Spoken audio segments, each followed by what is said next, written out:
And welcome to winter in the Midwest. So if you're living on a lake, this video is for you. If you're unsure about what to do during the winter months to protect your investment in a dock, such as you might have like this. So this is steel pilings in roughly 9 feet of water around my dock. This lake is about 20 feet deep at its deepest. And I'm just going to show you what I've been doing for the last few years and works great to prevent your dock from being destroyed in ice. Ice is your enemy for the winter. And here you can see how the winter storm came through and the waves and splashing formed a coat of ice all over this dock, so it's actually unsafe at this point to even try to go out there to do anything. But when I do get a chance to get out there, this is what you're going to see. This is my de-icing rig. It's a submersible sump pump, 3rd horsepower, and I don't know how old it is, but it's pretty old, but it came with the house actually. And they've got the PVC that's about 5 foot long, going up to a T. And you can see how it's been in the water quite a bit over the years. And just, cheapy yellow nylon rope there to hold it to the dock. And I have one rope attached to the sump pump as a backup, and I'll explain later why that came in. And of course you have the power cord, so it's 120 volts.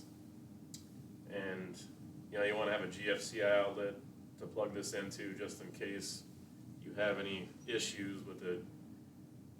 Seals inside of there breaking or something going on electric wise. But yeah, I just have an extension cord running to it, and I wanted to run the extension cord on the far side, on the north side, to get out of the weather more, but the ice is so bad over there, I still couldn't get out on that little 3-foot platform, so I had to go with the south outlet, which no big deal, but if you can, plug it in away from the wind and the weather as much as you can. And the GFCI. So this is several days later after Jerry, the winter storm, came through and was, negative wind chills, like 30 negative around here. And it formed a lot more ice than I was hoping it would have. So I wanted, ideally, we always flash freeze here. It's not like a gradual, there's a little ice here, a little ice there. Usually the whole lake just freezes over at once when it's calm enough and cold enough. Because as long as there's big waves, it usually doesn't freeze. But after the storms, big winds came through and splashed water on everything and froze that. When it calmed down, then it froze. So now I'm dealing with not being able to get out there for several days while it's still been really cold. And what ended up happening, instead of most years, you can poke through just a thin layer of ice and drop your unit in the water. This is 6 to 8 inches, I would guess, my best guess, based on just how deep the shovel had to go in there to get to water. But normally you get out there the very next day. You don't want to have it in the water for exactly what happened to the rest of this dock.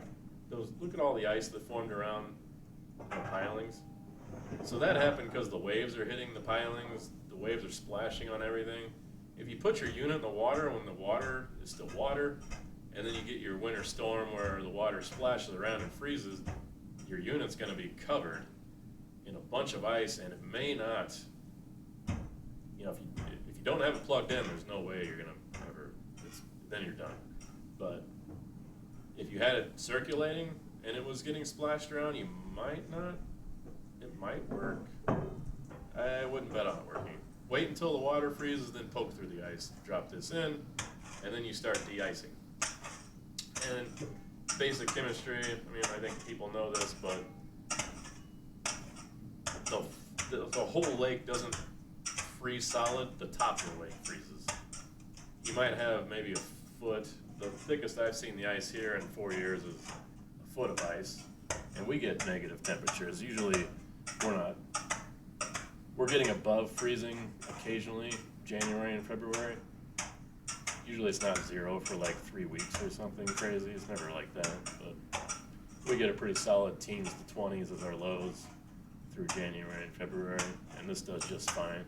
But that layer of ice starts to get so thick it's actually insulating the water below it. And then of course the earth, when you get, if you go down 4 or 5 feet, you never freeze that deep around here in soil, but that's because the earth is having heat come up into it, and the heat from the earth will warm the water, and it's actually it's not like warm to the touch, but it's so much warmer than the ice that to get that water pulled up and on top of the ice melts the ice pretty quickly. And it doesn't keep up in 0 degree weather, but in 20 degree plus, you're gonna melt all the ice around your dock with this system. And I've got the 2 lifts and a pretty good size, like platform over on this other side, and it'll melt everything around my dock. And then it helps you out too if you have neighbors. And my nearest neighbor is his dock's probably 150 feet from, I'm trying to think, my shoreline's 200. And it might be 170 feet from me, but he's also circulating water on his, and eventually our 2 system, the water meets up, and then you really get, a really big amount of, a lot of water between the shoreline and the ice sheet. And that's all you're trying to do is get out of the ice sheet. The ice is going to be, if you get a foot of ice across this whole lake, and you can kind of judge how big I'm dealing with. This is a decent sized lake. It's not like huge, but decent size. Yeah, if you can get out of the ice sheet, that's going to prevent almost all your issues. The only issue you'd run into is if the ice is far out there and it shrinks down to a point where it can actually be pushed and moved, and there's nothing you're going to do about that. And that happened one year, and we got real lucky. It almost took us out because the roof on the dock was kind of shimmying back and forth. The pilings were getting, they were kind of like the ice was hitting it, and they were like boing, kind of back and forth deal. It was so close, and then it just kind of stopped because the ice hit that. It was going northeast. So when it hit the shore up there, as you're looking, is the north side of the lake. Well, there's more lake over on the other side because it's like a peninsula, but when it hit that big giant piece of land there, it stopped that ice sheet from doing much more damage, and the ice crumpled up. It was 4x4, sheaths that were foot deep, and they were just like crumbled on the shoreline. It was wild looking, but yeah, that could have taken it out, and there's nothing you can do about that. But what this will do is prevent the ice sheet from, when it moves a little bit, 3 or 4 feet, that it doesn't take your dock with it and just pull your stuff apart and just break everything. So this is going to do that. And here I'm tying the rope on well enough so it doesn't come off. And I've got the T tied around the I-beam on either side. And then that second rope's on the sump pump there. And then I kind of just make a loop with the electrical cord. And here it didn't, I thought I had I'm just judging it. I've got no measuring tape out or anything, but I was real close there, and I don't want to force it in there because you don't want to break anything. You don't want to mess up your float on the sump pump. But yeah, a lot of ice. When you're chipping away at the ice, this shovel does the best job.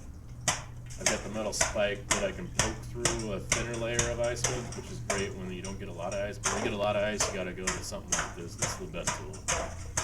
And you just kind of chip, inch at a time, chip it off of there, scoop it out, keep working. I've got the goggles on, like skiing goggles and mask and stuff, because the ice, when you're chipping at it, flies all over the place. You get water all over you, ice in your eyes. You don't want that. So just take your safety precautions. And then work this hole until it's big enough to fit it in there.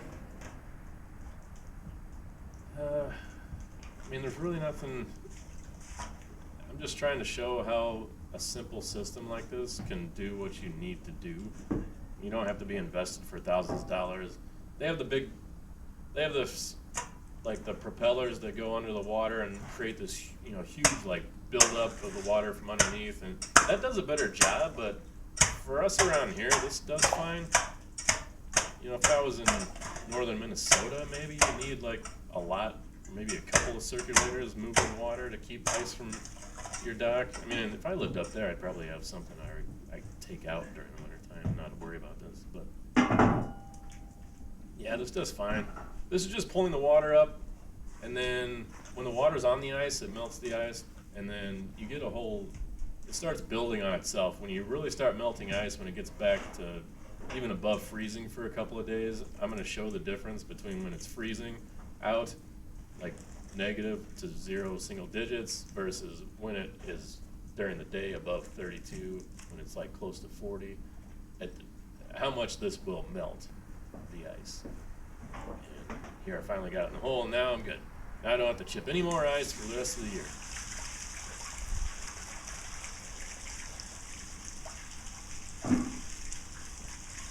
Yeah, that GFCI, just in case your seals on this were to go bad or something, have that. So that GFCI is going to be able to tell if you're having a short, if you're burning it up. And just leave it on. So once you get this in the water, turn it on and leave it on.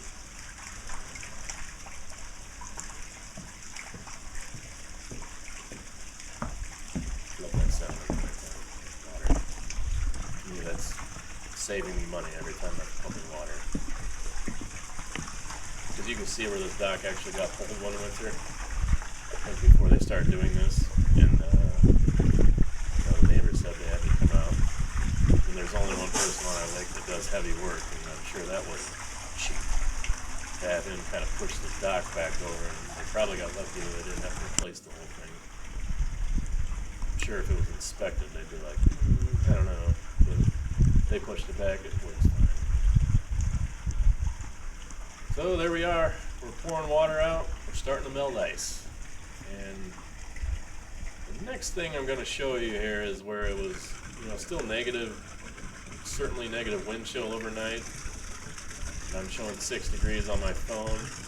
And here's what happened. So I actually chipped away. It makes an igloo is what happens. So the water around there will start kind of freezing, and then it'll form an igloo, and it's melting ice. It's still melting ice in this temperature. It's working. And don't worry about the igloo. It's actually good for you because I think it's insulating you from the colder winds and things. I just chipped it away to show you that. As long as you can hear it, you'll hear it. Just check on it every day. If you're hearing it, you're good. If something were to happen, hopefully the GFCI will short out. But don't worry about it. Just let it run. Let it run in all temperatures and all conditions until now. You just don't want it in there too early, because if it gets beat around when the water is not ice, I think you could do damage to your system. You gotta wait for it to freeze to punch through. Now here's a few days later, and you can see how much we're de-icing. I mean, we got water now. Now I'm not worried about any damage happening because of the ice now, because I know, even though you can see ice there, there's water on top of it, and that tells me that ice is thin. And you can see there, I mean, there's still ice in the hole, but man, there's not much. And you can see how big of an opening we've got now, and that's simply from this little sump pump sucking that water up and splashing down. So that's what you're going for. Just, I guess in conclusion, ice will destroy your dock if you let it. If you circulate it where you have water around your dock, you'll save yourself a lot of headaches. And you're still going to have a risk of ice, getting on the move and freight training your dock from nowhere, but it's not going to be because you didn't de-ice. There's nothing you can do about that if that's the case.